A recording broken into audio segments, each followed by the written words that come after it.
Hey guys, Facebook family, Instagram guys. It's Steve Santana, at Baba Yaga _JKU on Instagram. I'm here with Team Jeep Lab, and we're going to go over some recovery gear options, some recovery gear, a couple safety rating pointers and tips, things to consider. Just going to hit some highlights. Down the road later, we're going to do a lot more series of in-depth recovery gear options, how to do some recoveries, stuff like that. But we're going to just cover some hot topics real quick, cover a few items, pros, cons, and some things to think about as you go along. So the first thing people think about when they think recovery gear, and every Jeep, every 4x4, every off-road vehicle has them, is shackles. Right? Everybody likes the cool shackles, the colored shackles, whatever color your flavor is, that's perfect. The biggest thing is buy a quality shackle. Don't go down and buy the cheapest shackle you can find at the local flea market. Buy some quality. Quality can still be at Tractor Supply, it could be Smittybilt, it could be a number of companies. You just want to make something that's quality. We here at Jeep Lab, Team Jeep Lab have Gear America shackles that we use. Two different styles that we use in particular, both 3/4 shackles. One is rated at 4 3/4 tons. You can tell it's your typical shackle most people see, round, simplistic in design, comes in all kinds of colors. Or Gear America brand's Mega D shackle, which is literally 8 tons of awesome power. Now these things look great. Baba Yaga, my Jeep, runs them on his. These will look great on full-size vehicles, just the tonnage capacity, 4 versus 8. Either one looks fine, either one works great. Again, buy quality, buy safe stuff. Make sure you're running some bushings in there as well. This just helps minimize some of the clanking in between. But also, always have a good set. What I typically do is while I run the Mega D shackles there, I have another set that's kind of scratched up. Also with some regular ones in my recovery bag. That way, when I go wheeling, I take off my nice pretty ones and I put on my recovery shackles. Get them scratched up, get them banged up, not that big a deal. And then I go back and put the pretty ones on because Baba Yaga, even when she's dirty, she's got to look good. Alright, snatch blocks. Snatch blocks are an item that we use to multiply our pulling force or change direction when we're pulling something on a line. Either cable or winch line goes through it, and it's basically a pulley that we attach to something on the other end. Right. Again, we've got two varieties here, one being the Gear America snatch block. And you can see where this end here is where we will hook up to a fixed point, a Jeep, a tree, depending on what we want to use to change direction. And then it has a pulley system on the inside, right, is where our winch line will go. So key points being, first they'll both open up, you put your rope or winch line on the inside, it goes back and locks. Both of them are the exact same style. But the key indicator here, I'm going to zoom in a little bit so you can see, is the style of pulley. If you look at the one on my left, it has flat edges on top. This pulley design is made for wire pulleys. Right? It's stronger, it keeps the wire pulley in channel, whereas the other side is more of a smooth V design that allows the rope to slide, and if it's rubbing up against it a little bit, it's not going to damage your rope winch lines. Whereas this one will slowly over time cause more and more premature damage to your rope winch line, and you'll end up buying yourself a new winch line prematurely sooner than you need to, and nobody needs to do that. But having one of these in your bag, the appropriate one for your type of winch line, will multiply. What they do when I say multiply is if you have a 10,000 pound winch and you put this at the pulling point, right, so it's attached, let's say, to the Jeep that you're trying to recover, or the truck, the vehicle you're recovering, and back to your Jeep, your winch is capable now of pulling 20,000 pounds. Now again, this is safety ratings and hypotheticals, but mechanically speaking, it multiplies that pulling force, or we can think the other way, as it cuts the amount of weight it's pulling in half. Right? So again, we're going to have a big series on these, how to use them, different angles, different ways of rigging stuff. But just the biggest thing, you need one, and make sure you get the right kind for your rope. All right? Grab 2 if you can. I have 2 because you never know who I'm going to run into and what we need to pull them out. All right. Speaking of winch, all right, I run a synthetic winch line on mine. Nice big beefy ring. Right? If you're not running a regular hook, and any hook you run, make sure that it has a safety. Make sure that your leads, your rope, anything that you're hooking this to can't prematurely fall off if there's a little slack. Because a lot of times this will be sitting on the ground until we get a chance to pull some tension on it. We also have our winch lead here. It goes on the winch handle. That way I can pull with this, and if something snags, something gets hung up, this pulls out of my hand. I don't get my hand caught or pinched in some of these binding areas. A lot of times what you'll see, we have a few Jeeps on Team Jeep Lab that run the Factor 55 or other manufactured ends or blocks of aluminum. I've got one slated coming from mine, and it will replace this. And what that does is it gives you a lot more functionality, different attachment options than just a big hook. Biggest thing here, have a good lead line on there that you can pull this with and pull across the mud and dirt. Inspect your line. Make sure that it's clean. You're going to get, over time, a little abrasion. If you can see here, I've got a little bit of fraying. That's natural usage. Okay? I've talked to the guys at Smittybilt, I've talked to some Warren reps, and the same thing. You're going to have a little fraying. It's rope that gets used. When you start seeing one of these major sections of rope here become frayed to the point where it's going to break one of those sections, now it's time to go replace your rope.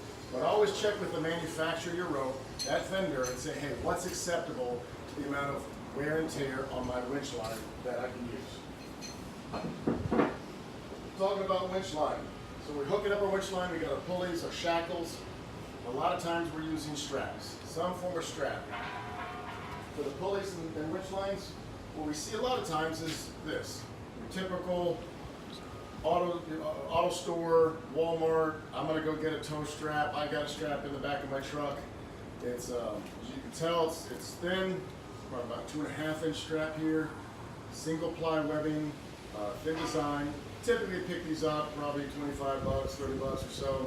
But when I show you the products we like to use here at Team Jeep Lab, merely because of the quality and the pulling benefit, the strength, you're gonna see what I'm talking about. But if this is all you can get, you know, the best recovery equipment is the recovery equipment you have in your Jeep at the time. So if this is what you got, use it. What we like to use, luckily you get one of our sponsors, Gear America, is the Gear America straps. So this is a shorter strap. It's called a tree strap. Right? It's an 8-foot strap, and it's used for just what it sounds. We take it, we wrap it around a tree, we'll use shackles, connect it here, connect it to a pulley, connect it to our winch strap. This is what we'll use to wrap around a tree and give us something to pull. You never want to take your winch, wrap it around a tree or a metal object, and in turn, hook that rope around itself so that your winch hook is pulling. That is a no-no. That's a no-go. All you're doing, you're going to create damage on this lead, and it's going to end up breaking. All right? So what we want to do, we get our rope, and grab one of our awesome winch straps here. This is our shackle, soft shackle. Now this soft shackle works the same way as this. It just creates a closed loop. I can put something in there. The problem is this is metal, it's mechanical. People drop it, it breaks. Anytime I can minimize a breaking point in my system, I like that. Anytime I can keep a big heavy metal object when a rope breaks from flying across and hitting somebody in the head, as much as I hate to say it, if you just want to go to YouTube and Google 4x4 recovery tragedies, fails, winch strap fails, tow strap fails, you will see big hunks of metal flying through and hitting people. It's horrible. As opposed to soft, as opposed to a soft shackle. Okay? Same thing here. Soft shackle, it opens up, has a little loop that goes around the ball side, the loop, and that's how we connect it. Now, if something fails, this is what's going to fail, the rope, the tree strap area. And it's soft, it's pliable, it will just fall to the ground as opposed to something hitting you in the head. And that's what we want to try to avoid. So anytime you can, soft shackles, have 2 of them in your rig, you have 4, even better. Quality line. So if you can see the difference here, and this is just a tree strap, in size and in thickness. Again, this yellow strap, it'll work. Pull you out, it does fine. But even in thickness and quality and size, the Gear America, which is why we've chose to partner with them, is superior from what we've used, what we've seen, the wear and tear on it. This tree strap here has seen some abuse. Another item that we're going to go and we're going to do a lot of additional videos, instructional videos on that one. So we talked about the 8-foot strap, 3-inch, holds 30,000 pounds, more than enough for a Jeep, and that's a safety brake rating. The other one I have is my Haas. It's a 4-inch strap, 30 foot, and this one's rated at 40,000 pounds. Getting more than enough, but I like to over-engineer and be on the safe side. Same thing, beefy, heavy webbing. It's got a neoprene slide for friction, webbing on the ends, wrapped and reinforced. Have a strap, whether again, yellow one, big one. If you find yourself and you're that kind of person that always seems to be pulling people out, get the big one. You never know what kind of stuff you're going to end up having to recover. They also make a 3-inch variety that's 20 feet, just fine for most people that are just going for that weekend warrior ride with their friends. They happen to get stuck, they go, they grab it, they pull somebody out. But have some kind of recovery strap, some length, because they're going to have to go down and get you, crawl in the mud, and pull you out. Winch extensions. Now there's two kinds. There's a 50-foot and it's a wire. All right, hard. You can see pretty much this is how it's going to get stored. The other option is to get a winch extension that is made the same thing as your winch lead. All right, and you can just imagine how this could be folded up, and 50 feet of this rope versus 50 feet of cable stores a lot better.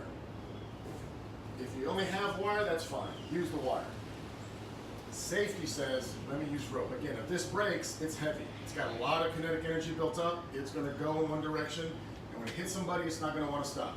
So we're phasing in, and more you'll see all those soft rope products. The same way we have the soft shackles, it's the same way eventually you want to upgrade to having a soft winch extension.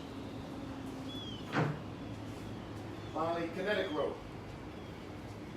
Kinetic rope, as you can tell, size-wise, is substantially larger than the winch line. So winch line is static. Winch line, once it gets taut, it doesn't stretch. It doesn't want to stretch. That's why it makes great for pulling. Kinetic rope, inside this braid, inside is a different kind of rope, a mantle, if you will. And it's designed to stretch a little bit, to give. And imagine like a big rubber band a little bit. It doesn't stretch far, but as it stretches, then it wants to pull back. So it says it does exactly what it sounds of snatching. You're going to give a little bit of force with it, and then it's going to want to pull back and pull that vehicle out.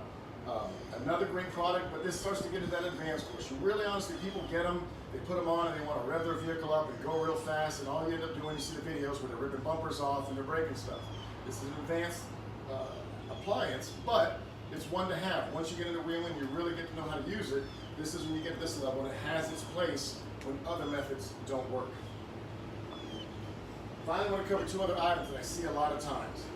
Ratchet straps. Ratchet straps are great for strapping the cooler down. They're great for holding gear down on your roof, securing gear in the back. Ratchet straps are not for towing a vehicle. They're not for pulling anybody out. Even a small one, you see these ones that are 5,000 pounds, 10,000 pounds. That's the webbing. The mechanical supposedly holds it. Doesn't always work that way. So don't use ratchet straps for recovery. Rope. You can walk into a Walmart, Home Depot, buy a little rope for about $7, throw it in the back, and I've seen people tow people with it. I've seen people do anything. This is great for putting up a dying fly. This is great for hanging up some trash bags on a line between trees. It's not for pulling people out. Again, it's cheap rope. Even though it says it's got a rating to it, typically this rope here is about 150 pounds. It's going to break. And when it breaks, it's going to pop. It's going to hurt somebody. Take an eye out.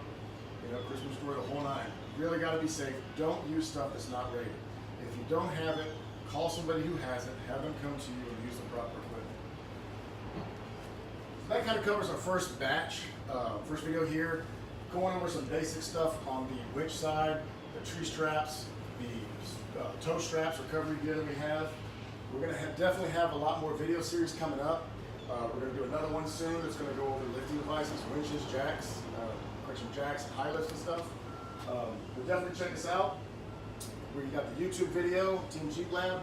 Also go follow us on Instagram at Team Jeep Lab. and my own personal page at Baba Yaga, BABAYAGA_JKU. Again, one of the Team Jeep Lab members. Go give Gear America, one of our sponsors here at Team Jeep Lab, some support and love. Make sure on both of those Instagram pages, all three of them, you go up and you turn those notifications on so we post items, we post videos. We're always looking to do some great giveaways that you're going to be the first to know and get in on that. Tell your friends. We appreciate everything. Throw us some comments, give us some likes, share us out, and let us know what you want to see. We're all up for doing videos, making some content. We want to support you and see what you guys want to see and tell us know what you want to hear. Thank you.